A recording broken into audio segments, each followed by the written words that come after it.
by Drone. I'm Hi Greg. there. I'm John. Hi, everybody. Welcome to the show.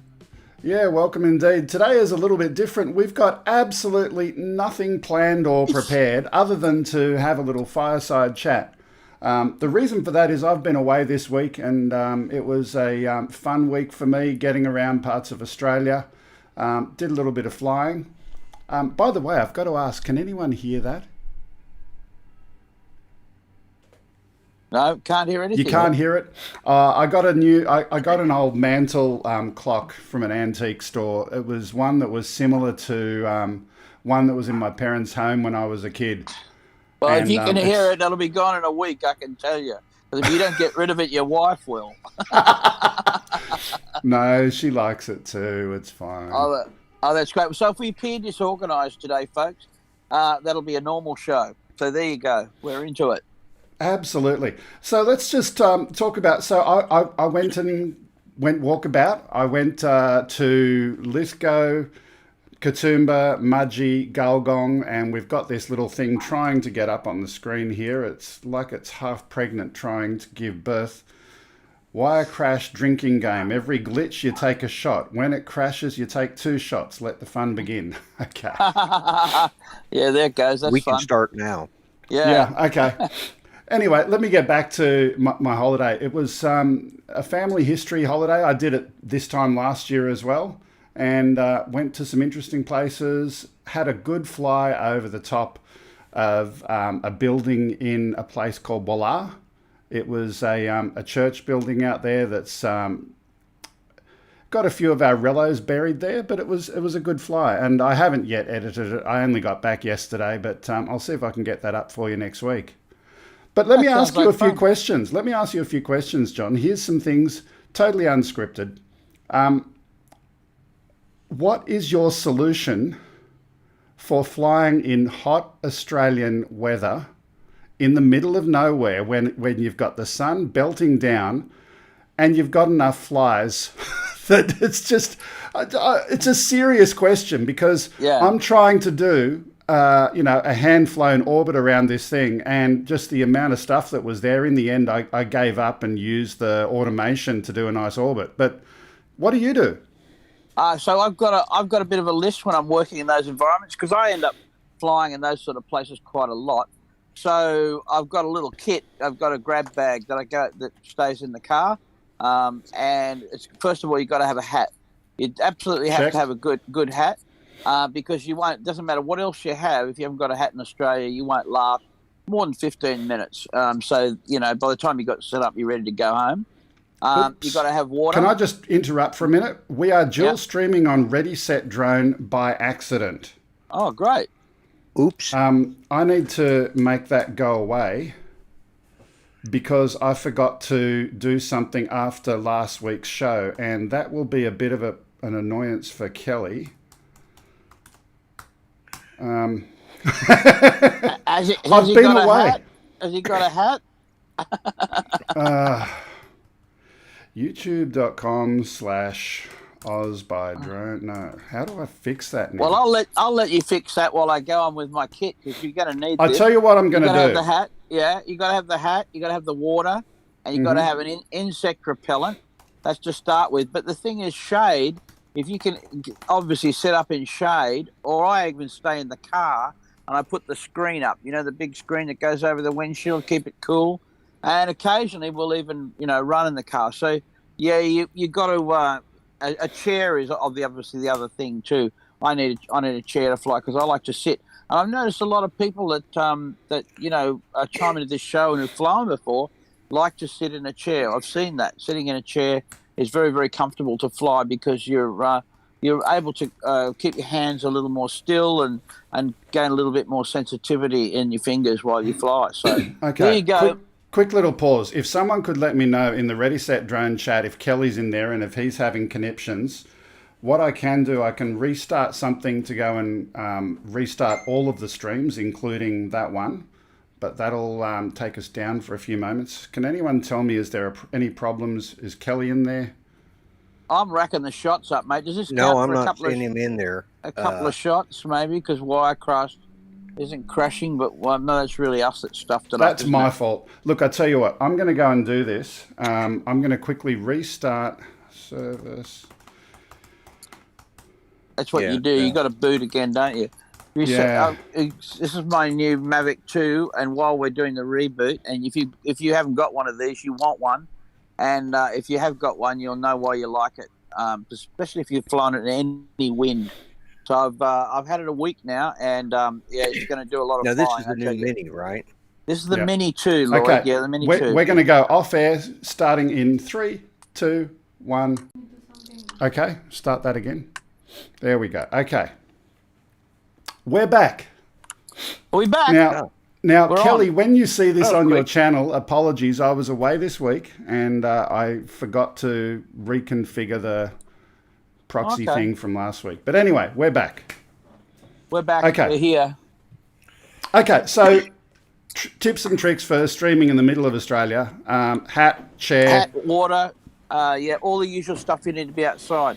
Because remember, the aeroplane itself, you should have a little bit of shade for. You don't want to heat it up above 50 degrees. So that's like 110 or so over there. Is that about right, Lloyd? Yeah. So Yeah, something like yeah, that. anything that's sort of going to melt the aeroplane is not going to be good for it. So yeah, have it in some shade. Plan it. Yeah, I mean, I look at the weather two ways. If I to fly an aircraft, I'm looking at the suitability of the aircraft. Whether the wind's too strong, whether it's raining or so forth, because it needs to be healthy. And the other thing is I look at the weather from me as well. That's right. Lloyd's just saying there, ice beer would be something that he would use over there to counteract the weather conditions that might be unfavourable. We call in aviation it human factors or HF. NTS. Get that one. That's straight out of the airlines for you. HFNTS is human factors, non-technical skills. So it's not a skills degradation, not recency and all that. It's a factor that's causing you to not perform at your best because of, that's right. And then there's human factors from drinking too much beer, Lloyd. If you drink, once you've had alcohol, then the same. You've got to get rid of it. You've got, yeah, exactly. Anyway, so I think I made my point, Okay. So it's good. Let me go on to the next one that hit me. So I did the video filming from that location, and I was going to do a grid mission using Pix4D. Thought I'd make a nice little set of photos for playing with later. It had camera errors during that. Okay. I've never seen it do that before, and I changed the battery. I restarted the aircraft. What sort of errors? Are they warning errors, or you just dropped photos, or what happened? No, it was just a camera error. It wouldn't upload the mission.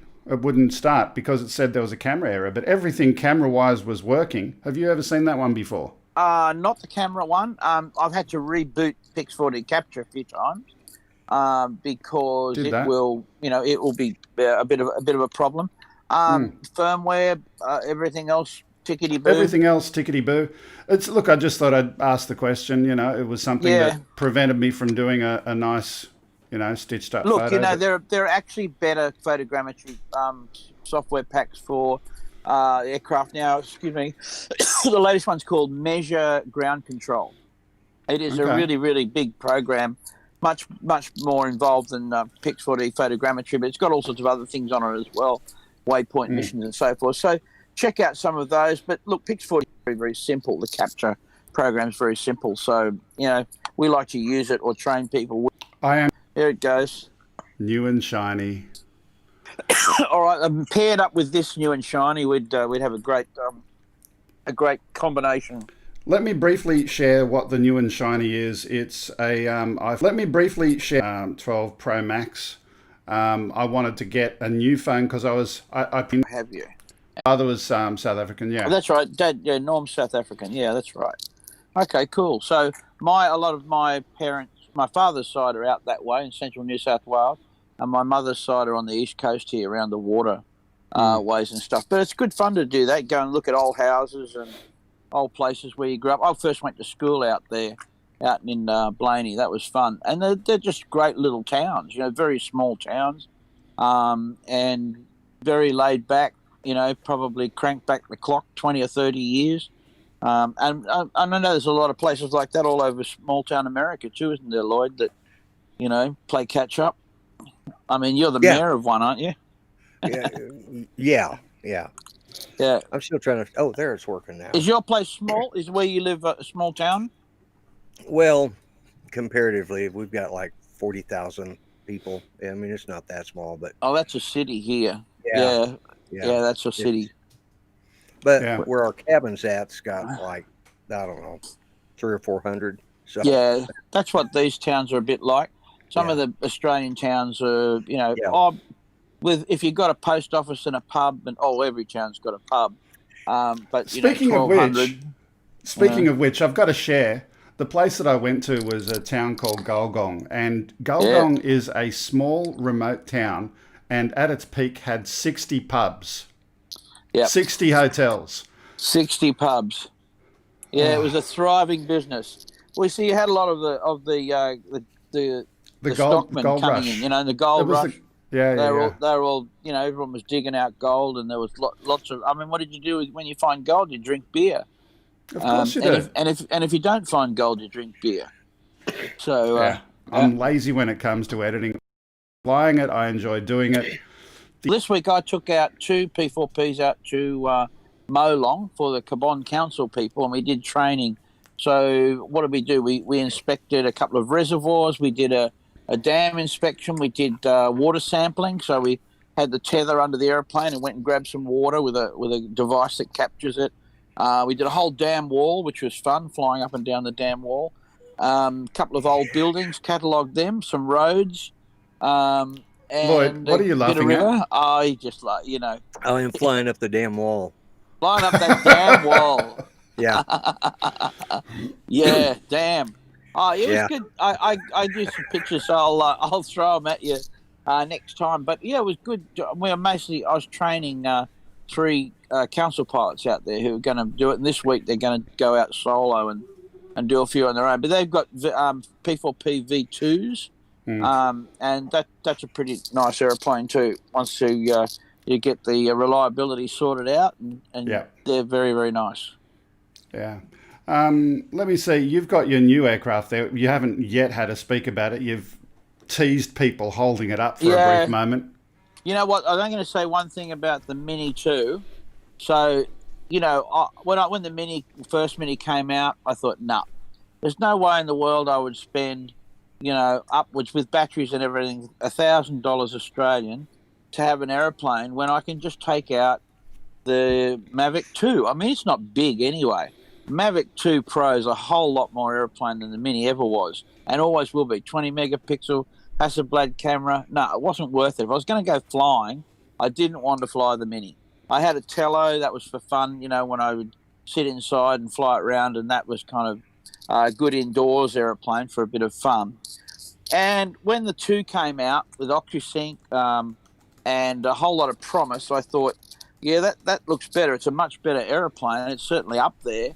And what they've done is they've used a lot of the technology from incredible. It can move so quickly, but it doesn't let the wind grab it. So the other day I was in 25 knots, no less, and it's doing this in a strong breeze. It's doing that. And I thought, wow, I haven't seen another quadcopter move like that, but you can hear the ESCs doing their job. And so it's remarkable. But the other thing, of course, is registration.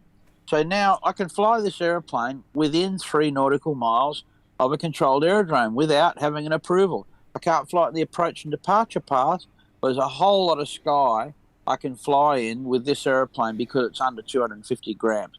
So there you go. I went for it. I got it. It was with the Fly More pack here in Australia. It's nearly $1,000, $949. So it's not a it's not a toy airplane. It's an investment, but I'd love to hear others. I've had the chance to compare them. I've got a couple of guys that fly for me that have the ones, and so I'd fly on that before. But I'd love to hear back if you're raving about the new Mini 2, because guess what? They're going to be all over the Christmas tree this year. They're going to be everywhere. Yeah, they will be. So anyone in the chat, if you have got a Mini 2, go and comment on that. Tell us about your experience with that. And this is the controller. That's the Mavic Air 2 controller, and it's got this slide out gadget here, so you can, and it's really great with a phone nestle there that goes to. And then this lead, if you can see, is beautifully recessed inside the controller. It just pops out. It's just pop it up a little bit higher, John. It's not quite in shot. It's so elegantly done. So that rolls into there, and it has a plug that goes into. So when you pack it up, you know it actually has a space to go in. It's very, very easy. And then look at the lead's beautifully captured in there. Slide it down, and it's got rubber insert. So it's actually a real. I mean, this is not portable anymore. You know, like it's a pocket airplane, but you need a bag for the controller. You can put this in your pocket, and you know, one of the things I think DJI made a little bit of a different choice here in the product. They thought, hang on a second. Once upon a time, you wanted to sell this to someone to put in their handbag, man bag, whatever, foldable Spark. This is not one of those because you can't. That doesn't fit in your pocket. What they've done is they've taken advantage of the lightweight and not having to register an airplane, put all of the tech into it they can, 31 minutes of flight time, and said, no, the pros will love this, you know. If you love flying, you'll love this. And this control is beautiful, absolutely beautiful control to hold. It's balanced. Everything about it is magnificent. It's simple. Got all the buttons that you need in simple places where they are. So anyway, that's my rave on the Mav 2, the controller too. I'll leave it there. So they took all the weight out of the Mini 2 and put it in the controller, right? Well, yeah.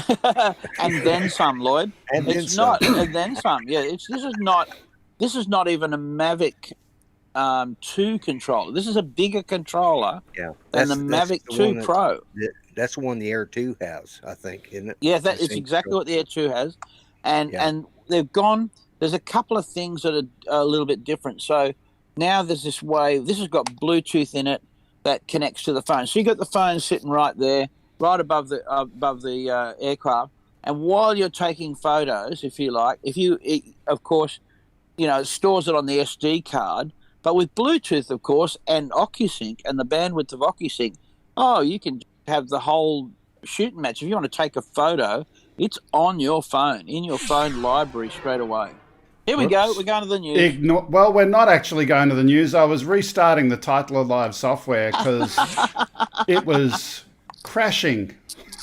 And Lloyd was busy trying to put some things up on the screen, and it wasn't working. So I thought I'd just restart that and let me just see if that works. So here's a couple of things.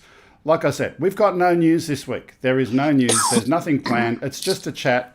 If you want to come up and be on the screen today, be part of the discussion that we're having, we'd do that. I'm just having another look, and no, Titler has gone to meet its maker.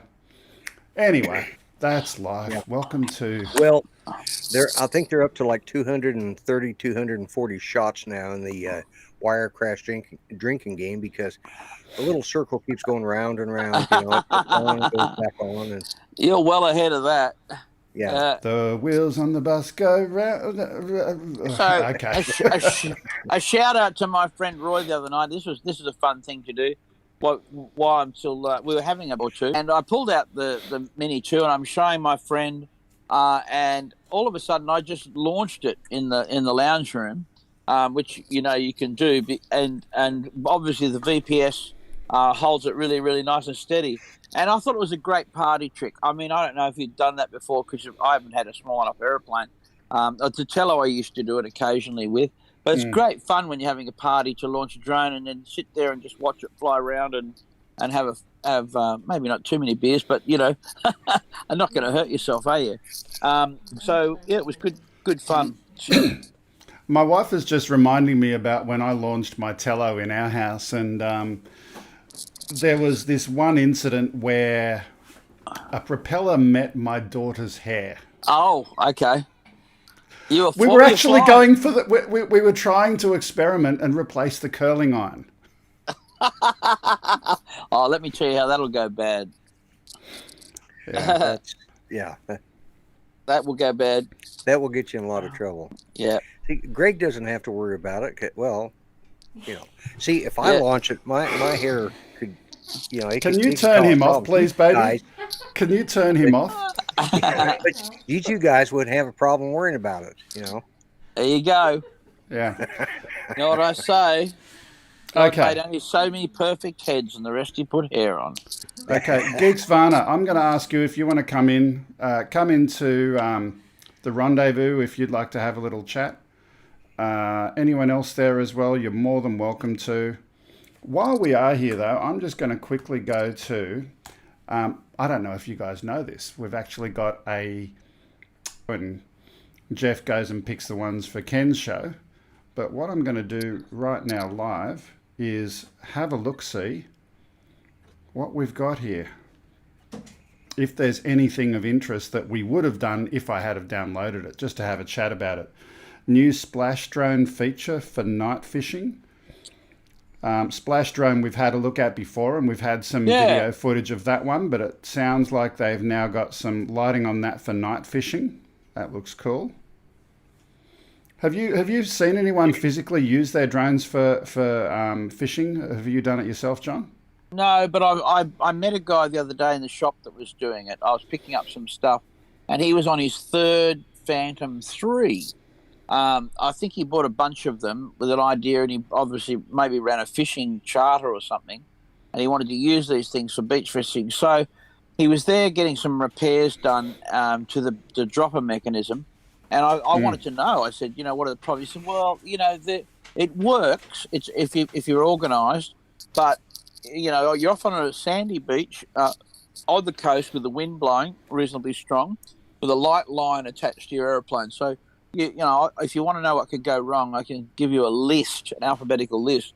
And one of the ones was in a fail situation where if the dropper doesn't work and you're out, 300 yards out to sea with a fishing line attached to the aircraft, how do you get back? I mean, you got to kind of reel and fly back, because if you don't, the line is going to get caught up. Yeah, all of that. Like, there's a lot of stuff you got to think through. The other one is, he said the first one he lost, he didn't have the drag set, so he's got the bait attached and he's just taken off, and the rod's bit into it, and the airplane's just gone down into the surf. So you got to need a checklist to do it. One of the things that more troubling, perhaps, is, and you might have seen a few articles this week about prison incursions.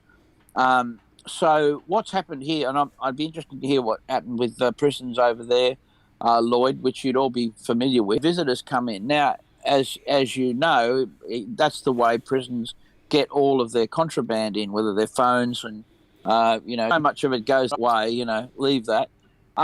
So no visitors.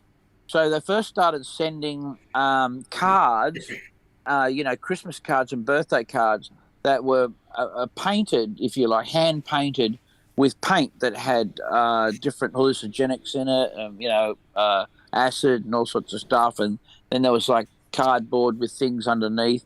So they stopped all of that. So now what they do is they photocopy the card and give you a piece of paper. So that worked. So what happened was, as soon as they did that, it exploded with drone incursions, dropping stuff in. Everyone was trying it. A lot of people who didn't know how to fly well, and there's a lot of crashes and all sorts of problems. So we, as you know, I'd done some of this work, testing for prisons about what, and one of the most serious threats is a bait dropping drone. I don't know how available they are. It's from Garnet. Do you know that? Have you heard of that one? I have heard of it, but I haven't. Yeah.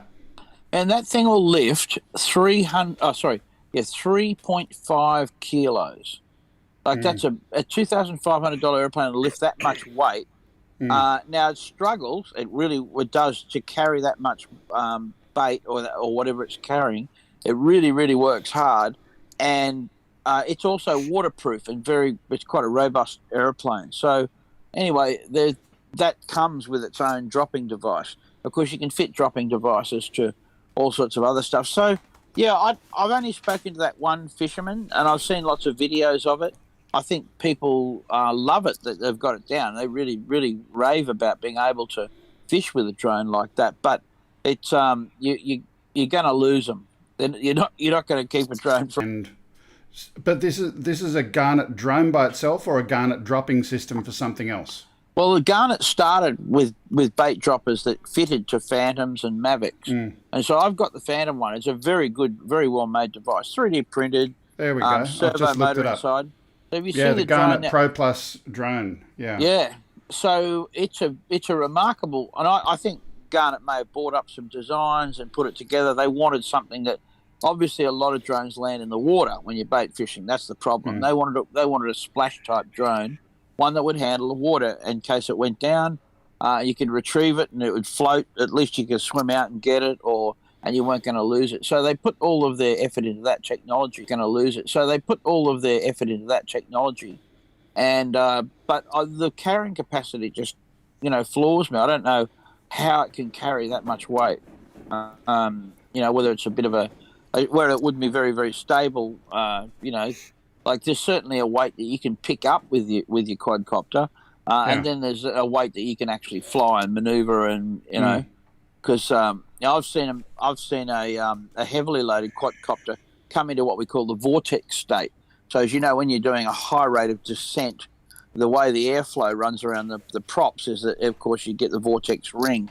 Now, a helicopter or any type of rotorcraft that descends too quickly will start to descend into its own return air and all of a sudden be unable to stop its descent. So with the inertia of a heavy load and vortex state, this is one of the most dangerous things, which is nearly always why you see helicopters approach at a lateral angle so that they're always moving away from the vortex ring. A vertical descent, unless you're close to the ground, is very dangerous. So anyway, you'd have all sorts of problems with that, with vortex ring state and a heavy load in one of those drones. Yeah, lots of interesting stuff. I found that's another not really one over fireside. Here. Not really fireside chat. It's not fireside chat. But I tell you what, but yeah, there is a little bit of that. Here's another interesting. Yeah, go on. Here's another interesting one I found over here. Sherlock Holmes flyability drones have taken the case, a first for drone inspection. Normally they've got a platform for mostly indoor use, but they've gone and taken that and flown that over Chernobyl.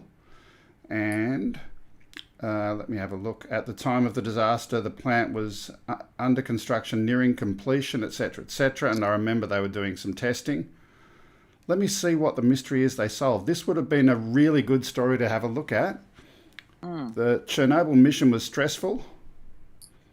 Yeah. Blah. Mystery solved. The verdict. Visual data from the drone determined that the pools were empty and no nuclear waste in those pools. So that's just having a look at the holding pools, and they've got more data than has ever been gathered before regarding that site. So a good use of drone technology to have a look at that. Yeah, that's a good idea. And you got a super chat. Oh, who have we got that from?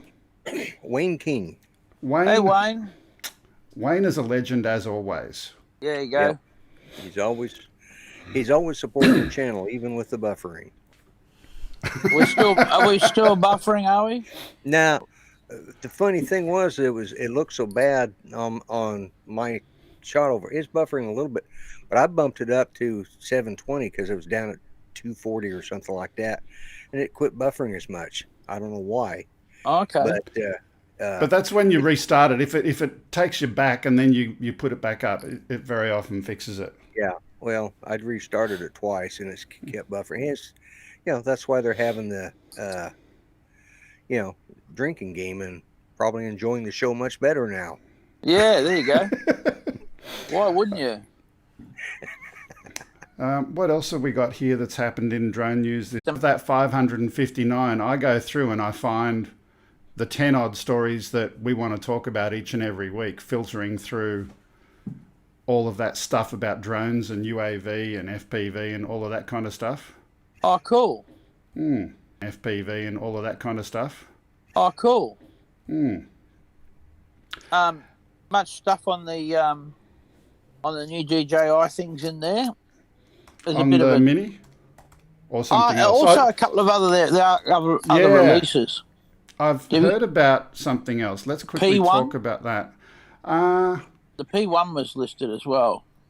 I've heard about an FPV with regard to some new radio frequency use in a different spectrum. Have you heard about that one? No, I haven't found that one yet. I'll be looking for that for sure. That's an interest. I think it was like 9 megahertz or something. I remember reading somewhere. Yeah. But I can't find that now. I'd heard too that the reason this happened was because of the American election. And DJI had some reservations about what might happen in the future relationships with business with China and the US. And so they obviously they said, because there was a few things that are all going to happen on November 5th. So the election was the 4th, right, Lloyd? Mm. Yeah, well, it depends on when you voted and who you paid to. Never mind. Yeah, who you paid. Well, see, I'm still mad because the election was on what day? I mean, that depends on who you ask. Yeah, well, it was supposed to be the 4th of November, but I'm really upset, and my legal team is working hard on the recount for me because all those people, all those dead guys that voted for Biden, those were my votes. Right. I went and put flowers on every one of those graves, and they should have voted for me. That's right. They should have voted for you, man. You had the dead guy vote for sure. Yeah, absolutely, and I'm still upset about that. You know. Oh yeah, I would be too. Well, look, still don't know. I mean, Biden's won, hasn't he? So obviously, well, that's what we know so far. You're holding your hands up in there. I don't know. We're all just forever hopeful, you know. According to the news agencies, yeah. According to the final, they're still counting. They're still recounting. It's still. Georgia's within 1%, right? So until probably the 28th of December, and all the electoral votes, or the electorates go up to cast their vote on the 28th. I think it's the 28th of December. Wow. And we won't know until then. Each Secretary of State for the state has to certify the elections, and not all the states have certified yet. Yeah, right. There's still a lot of legal battles going on. I just, tell me who my president is and whether I'm going to get a pay raise next year or not. I don't care. Yeah. Yeah, right. I mean, I do, but I'm more frustrated this year about its way this has gone on. And it's been going on since the hanging chads in 2000. Yes. This is our for all you can say about different election systems, if I compare Australia to America, our electoral system is pretty damn good. Number one, everyone who votes is the entire country because it's compulsory to vote. So you can't have 10% of registered voters voting. So you've got more ballot papers than electors. Yeah. That's some of the stuff that I've heard. We've got a single body talk politics, not half interesting news. Do you have an Enterprise, John? You were looking at one? You have one? What was that? Sorry, I have the. Do you have an Enterprise? Yes, I do have an Enterprise. Yeah, we've got. Well, the two of the guys have of them. There's a dual and a zoom, and they're being used down the prisons at the moment. Sure.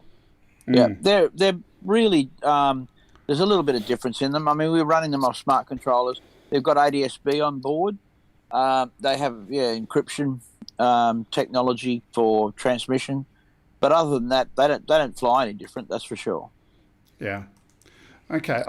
Let me see if I can get this message up on the screen. I don't know if the good old Twitter social media feed is going to work.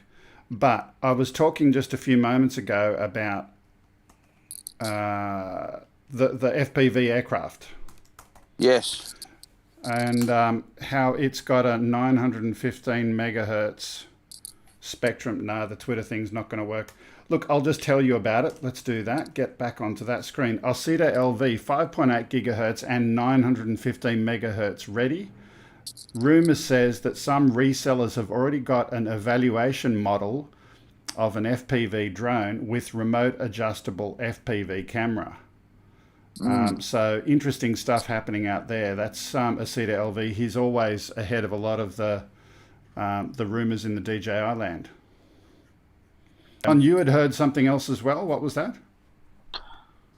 No. I just I hadn't commented on that. No. No, I it's thought you actually- said like a M1 or P1 or something. You said or something. the other one was a P1. Yes, of course. So that's a camera, Okay. photogrammetry camera. Yeah, different to the charger. It's got an accessory charge on the side and a switch. And this thing is incredible. It's not much bigger than the batteries themselves. So I've ordered a second one. I'm going to piggyback two together and have a 6 battery unit, and theoretically, that would be 3 hours of solid. And theoretically, that would be 3 hours of solid flying if you were to get the full rated time out of them. So, that's a clever little bit of kit as well. In the new battery charge, got its own serial number and everything. It's not just a case. It's actually the complete multi-charger. Won't simultaneously charge. DJI tend to go for charging one at a time, and there is a reason for charging single batteries with one device.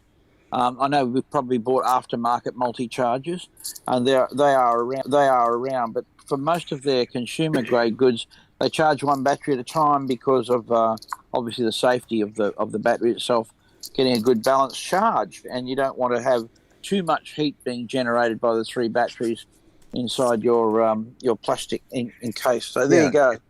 It's better to blow up one battery than all 3. Yeah, exactly.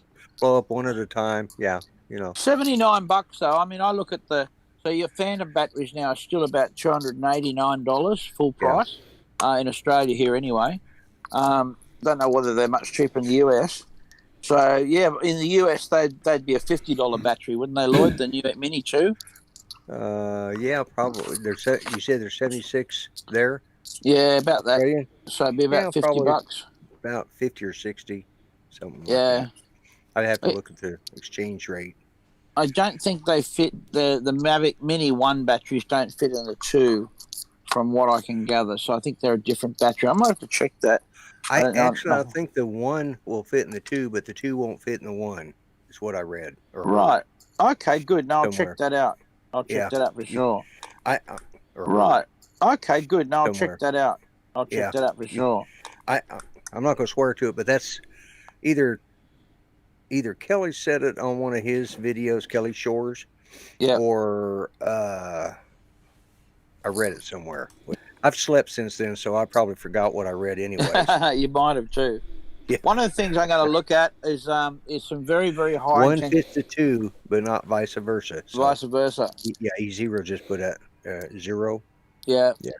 One of the things that make a difference that I did notice quickly with this is that I'm going to have to get some high intensity strobes, like really good strobes for it, because this thing is hard to see. Yeah. Absolutely hard to see at altitude or at any kind of distance at all. And it will go some distance, believe me. Cube makes some nice ones. Yeah. Do they do it for the little. Mini, Lloyd? Fit on the Mini? Well, I don't know, but in looks of it, because I've got them on my Mavic Air. And Right. So yeah, I'm not sure. I'm sure they do, because the one I've got on my Mavic Air is probably only about this big around. Is that an Air 2 you've got? No, it's an Air 1. Air 1, okay. So I've just ordered a clip that goes across the back of it, so you can attach things to it. Another thing you notice in the bottom, which is really interesting, is that this aeroplane is really, and because it looks like some kind of, now, you couldn't have a heat sink, 249 grams, anything to dissipate heat other than, so it looks like it's got a channel here. There's a ventilation at the top, and my guess is that the way they're working the airflow is that the airflow flows through this section here to dissipate the... during a conference in Shenzhen. Right. Now, I'm reading here that I don't see a correlation between the model number and the capacity that it can carry. But in the US, they've got limitations because drones with pesticides weigh more than 55-pound weight limit imposed by the FAA, etc., etc. But in China, they're very popular. Yeah, they would be. Yep. Yeah, it's good. A whole another level of business, spraying, being able to weed spray control weeds in difficult places. Now, how much do you think a T30? We don't know exactly how much it can carry. Yeah, what was our mate on the other week that who was doing this work? Forgive me, I've forgotten his name. I was very impressed with him. He had another aircraft, expensive. Yeah. What was our guest, Greg? Yep. Just briefly, let me Greg quickly has go. slipped in too. I have. I'm looking at the price of the T30 and converting it to Australian dollars, $11,500 roughly for the T30. So yeah, that's cheap for what it is. I mean, it's not a, it's basically a carrier. The batteries would be real expensive on top of all that. The heavy lift aeroplane. Yeah. And it says in terms of price, it's an all-round kit priced at 54,999 yuan, and I just converted that to Aussie dollar. But there we go. Oh, interesting, hey? So yeah, if you're not into that kind of work, you would have no use for it at all. But I'm sure someone will find a lot of work out of that. Absolutely. Maybe. Oh, there you go. Yeah, maybe. Okay, look, we've reached the end of the show for today. Unless there are any questions, Lloyd, are there any that you've seen pop up? Not really.